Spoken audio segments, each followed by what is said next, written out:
मैले बार आफैसँग यो प्रश्न गर्छु कि आखिरमा बाहिर निस्केर काम गर्ने जो कोहीलाई मात्र किन इन्डिपेन्डेन्ट बनिन्छ, किन उसलाई मात्र स्ट्रङ मानिन्छ। आफ्नो अनि पुरा परिवारको पर्सनल लाइफलाई सम्हाल्ने हेरविचार गर्ने चाहिँ स्ट्रङ भएन र हामीले पनि त दिनरात घरमा खटेर गर्ने काम, त्यसको चाहिँ किन कुनै मूल्याङ्कन छैन त। यदि छ भने आज पनि किन गृहिणीलाई स्वतन्त्र अनि आत्मनिर्भर मानिँदैन त। बुढाको पैसा उडाएपछि उसलाई त मस्ती छ नि, अक्सर हामीले सुन्नुपर्ने कुरा के। हुन त यो घरको हरेक कुना, हरेक चिज, हरेक वस्तुमा उहाँले कमाएको पैसा परेको छ, तर म यसलाई उहाँको मात्र एफर्ट मान्दिनँ, किनकि यसमा मेरो पनि त उत्तिकै योगदान छ।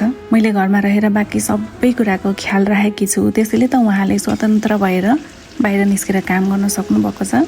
बिहान सबैभन्दा चाँडो उठेर भगवान्लाई धन्यवाद गर्छु। कसलाई के मनपर्छ, कसलाई के चाहिन्छ, आज को आउँछ, कहाँ जानु छ, आफ्ना आफन्त, निम्तो, चुलो, मैले सकेसम्म हरेक चिज घरमै बनाएर खुवाउँछु। सबैको स्वास्थ्यको ध्यान राखेर पकाउँछु, त्यसैले उहाँ हेल्दी हुनुहुन्छ, एक्टिभ हुनुहुन्छ। यो मेरो कमाइ हो। घर सफा राख्छु, आफू पनि खुसी हुने प्रयास गर्छु। भनिन्छ गृहिणी खुसी भएको घरमा माता दुर्गाको बास हुन्छ अरे, भगवान्को कृपा सधैँ रहन्छ अरे।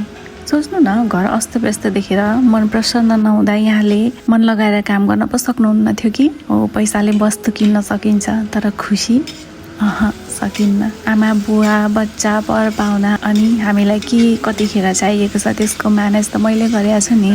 यहाँ पनि त तपाईँलाई स्वतन्त्र राखेको छु।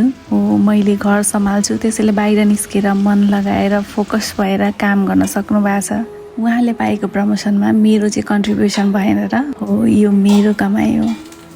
पैसाले घरका पर्खालहरू बनिन्छन्, तर त्यहाँ परिवार बसाउन गृहिणीको सबैभन्दा ठुलो भूमिका रहन्छ। हो, यो मैले कमाएको कमाइ हो। मैले दिनरात घरमा खटेर आफ्नो ड्युटी सम्झेर पुरै लगनशीलताको साथ गर्ने कामको मूल्य एकचोटि क्याल्कुलेट गर्नुहोस् त, तपाईँको क्याल्कुलेटरमा आएको अमाउन्ट। हो, यो मेरो कमाइ हो। सोच्नु न, बाहिर निस्केर पैसा कमाउने मान्छे पनि घरमा आएर खाना मागेर खान्छ नि है। यहाँ त ऊ पनि अरूप्रति आश्रित भयो नि होइन। यहाँ हरेक मान्छे के कहीँ न कहीँ, कतै न कतै, कोही न कोहीसँग केही कुरामा एकअर्काप्रति आश्रित डिपेन्ड छ कि। अब भन्नुहोस्, कसरी गृहिणीलाई मात्रै अरूप्रति आश्रित मान्ने, नसकेर